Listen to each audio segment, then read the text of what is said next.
Welcome. This is James Corbett of CorbettReport.com. And I'm James Evan Pilato of MediaMonarchy.com, and this is Good News Next Week. Of course, this is the New World Next Week, and of course, you can find everything you need at NewWorldNextWeek.com, making good on our promise last week, James. After the dismal raft of stories we covered, we wanted to do an all good news episode, and so we're doing it, and we're bringing it to you here. And a huge thanks to all the people who submitted good news story ideas, just as you can submit news stories at any time using hashtag New World Next Week. So, James, we'll begin with a positive news story tweeted out by Jeffrey Jackson. That's at Jeffrey Jackson on Twitter, and I will actually be interviewing him here in just a few short hours. Monsanto's healthy environment ads banned in South Africa. The Advertising Standards Authority, ASA, of South Africa ordered biotech titan Monsanto to withdraw its ads on local radio in which the company boasts the supposed benefits of GM crops, including a healthier environment and more food sustainably.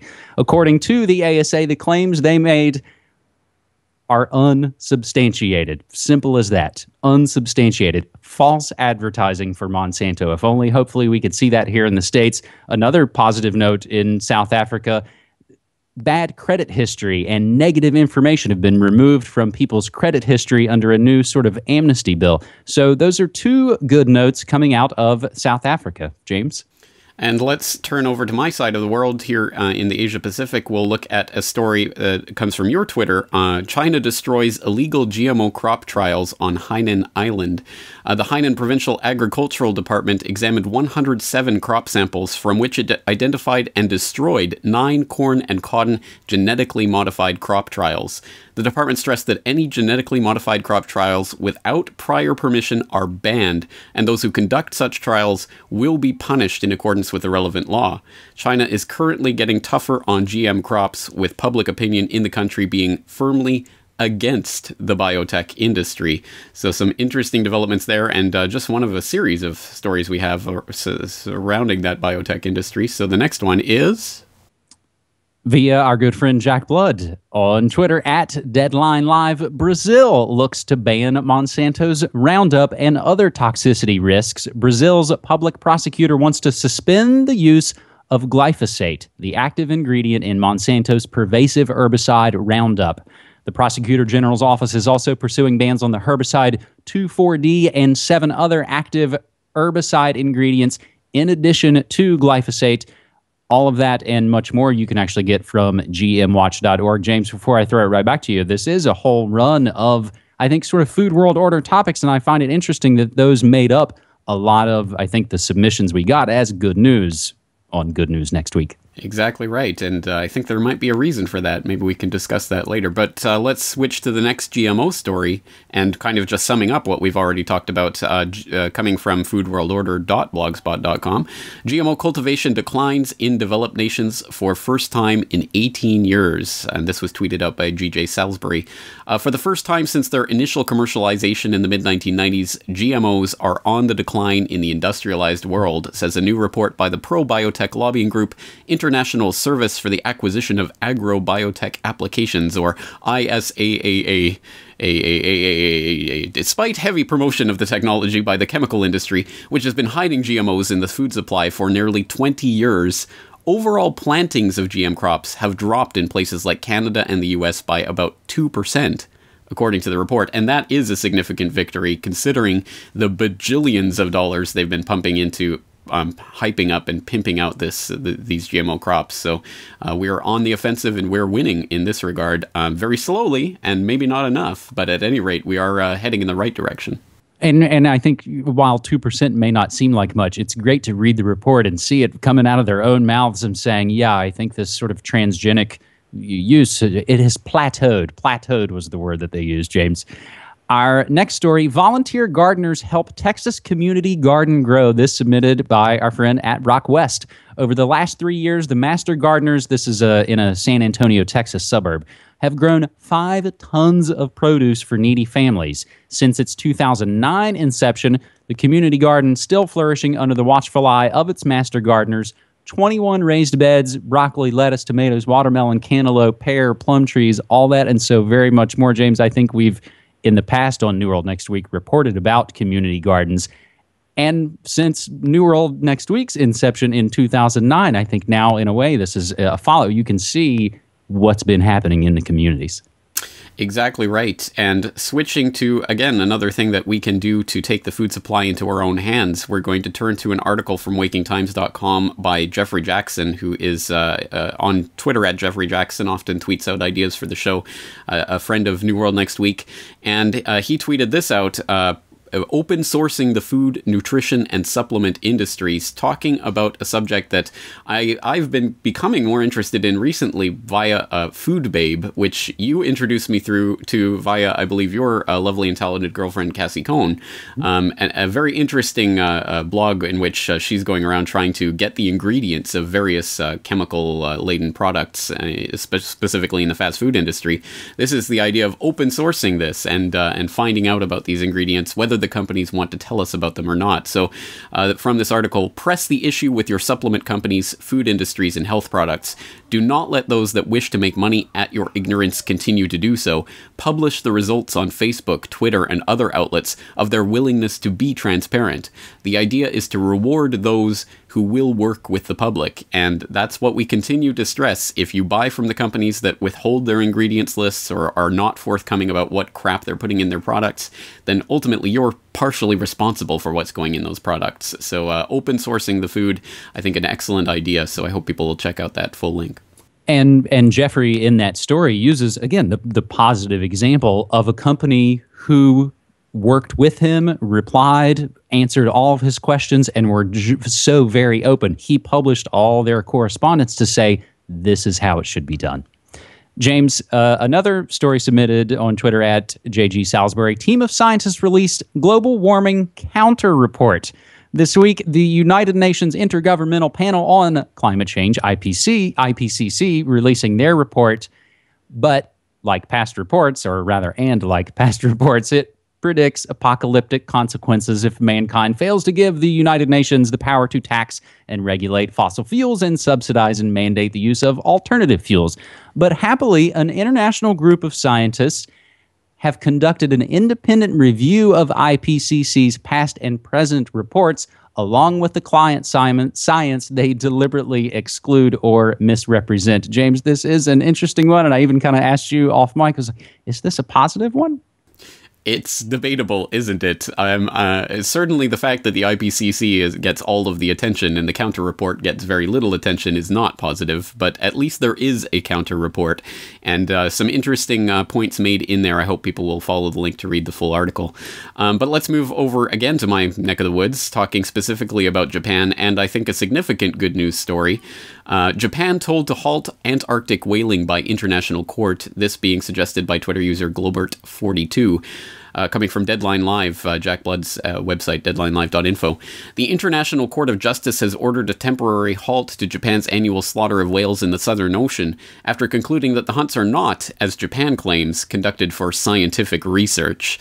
The UN court's decision by a 12-4 majority among a panel of judges casts serious doubt over the long-term future of the jewel in the crown of Japan's controversial whaling program. This is a positive news story, and I can say that definitively, having lived here in Japan and worked in the school system where they do serve whale at the school lunches at least once or twice a year, and they're still trying to claim that this is all about research purposes. It's a ridiculous on its face lie, and I'm glad that they've been called out on this, and hopefully this whaling will come to an end, and hopefully this will extend to other countries like Norway that are continuing to whale. So a good positive development there. James, our next story is also animal related, and while I'm not necessarily approving of animal experimentation, I'm not exactly sure how specific this may or may not get, but Texas researcher has shown that peaches inhibit breast cancer metastasis in mice. This comes via J. Davis Memphis. Lab tests at Texas A&M AgriLife Research have shown that treatments with peach extract inhibit breast cancer metastasis in mice, according to the study this month published in the Journal of Nutritional Biochemistry. And yes, you can actually see and read all of that report, James. And speaking of technical breakthroughs, medical breakthroughs, things that are positive along those lines, we have the story that I'm sure a lot of people have seen. This is a video that's been around the web quite a bit in the last week or so. We have it from Twitter user at The Second Going. Deaf 40-year-old woman hears sound for the first time. Talking about a Gateshead resident, Joanne Milne, and that's actually where my family's from, so I have a little connection to that story. Deaf from birth, the woman hears sound for the first time as her nurse reads the days of the week. Her first bit of music, John Lennon's Imagine. So an interesting little story, and it's good to see a positive technological story. We're often denigrating new technological breakthroughs here. It's not to say technology itself is bad, and it can be used for wonderful things. So if you haven't watched that video, I suggest you do so. And I think there's something really heartening and human and uplifting about kind of seeing that video. Your heart opens up for it. It's a psychopath test. If you can watch that video and not feel the emotion that she's feeling, then you are probably a psychopath and you need to have that checked out. James, story submitted via my partner, the aforementioned lovely and talented at Cassie Cohn on Twitter. She texted me the story when I asked her about positive news stories, and she just, without a link initially, and I kind of laughed and poo-pooed it. But yes, it is true. Studies show we work harder if we're given chocolate. Economists testing the idea that happy employees work harder found that doses of chocolate or laughter made people 12% more productive at their jobs. The study, conducted by researchers at the University of Warwick in the UK, included 4 different experiments with more than 700 participants, showing the first such causal evidence using randomized trials. It will be published in the Journal of Labor Economics. Now, James, you could look in this and say, oh, well, chocolate will make us happy workers. Just remove some stupid job from the equation and think about laughter and chocolate and being more productive in your own life, James. Exactly right. Well, that's a positive story for sure. And then a very different type of positive story comes from Deadline Live again, deadlinelive.info. American university students walk out on war criminal Cheney. More than 24 students protested at a talk for former Vice President Dick Cheney by former Vice President Dick Cheney at American University, and a handful of them called him a war criminal as they stormed out. A video from the March 27th event shows students walking out on Cheney, and one can be heard yelling, "Walk out on war criminals." And that's just one of a series of incidents where Cheney has been called out for the war criminal that he is. Some other activism's gone on in Vancouver, in my homeland of Canada, so he continues to be hounded wherever he goes. That is to the good. It would be better if he was in shackles, but at any rate, there are people who are still calling him out for the war criminal that he is, and we have to continue to speak truth to these disgusting, psychopathic warmongers.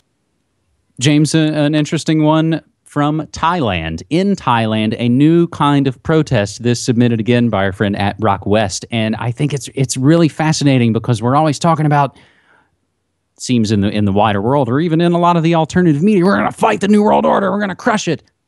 James, I think the conclusion you and I and so many other folks have kind of come to over these last now 10 years is just not to take part.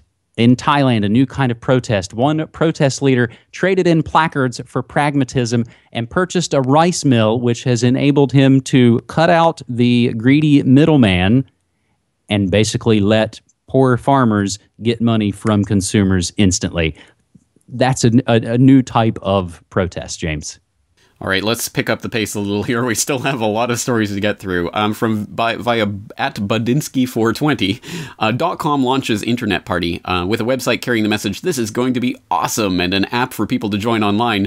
Kim.com's Internet Party is up and running. At the top of its action agenda, a promise to deliver cheaper, unlimited, high-speed internet to all New Zealanders. And I'm skeptical about Kim.com and where he's coming from and what he's about, but at any rate, this is a step in the right direction, and hopefully people who are genuinely interested in this can take it over and steer it in a good direction. I enjoy his big bluster. He's like a rap star or something. Another Kim, this time Kardashian, goes political and urged her 20 million Twitter followers to Google a village called Kasab in Syria, and this concerns the Armenian genocide. Kardashian, of course, being Armenian.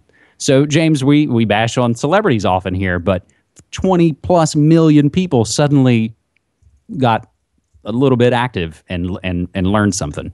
That's exactly right. If we bash them for ridiculous things like Coney 2012, we should give credit where it's due. So at least this was a little bit of truth going out to 20 million Twitter followers as opposed to the usual. Next one, via, again, at the second going, from Zionism to peace activism. It took the murder of his niece to galvanize Miko Peled, son of IDF General Madi Peled, who later became a champion of Palestinian rights, to follow a journey that has led him to embrace a democratic one-state solution. And that article has the quote, "Why not tell the truth? That this and similar tragedies are taking place because we are occupying another nation, and that in order to save lives, the right thing to do is to end the occupation and negotiate a just peace with our Palestinian partners." And I think that actually sources back to Haaretz News. James, 13 Wisconsin cities have voted yes to overturning Citizens United. That would be the 2010 Supreme Court ruling in which corporate spending on elections is unlimited. There were nationwide protests today, including a small one here in Portland, Oregon. And moving on to a very different type of stories, a story going on to the American political context as it relates to the NFL. We have Skins owner Dan Snyder ridiculed by Native leader for promise of aid. Washington Redskins owner Dan Snyder's attempt to assist Native Americans is somewhere between a PR assault and bribery, an American Indian activist said Monday night.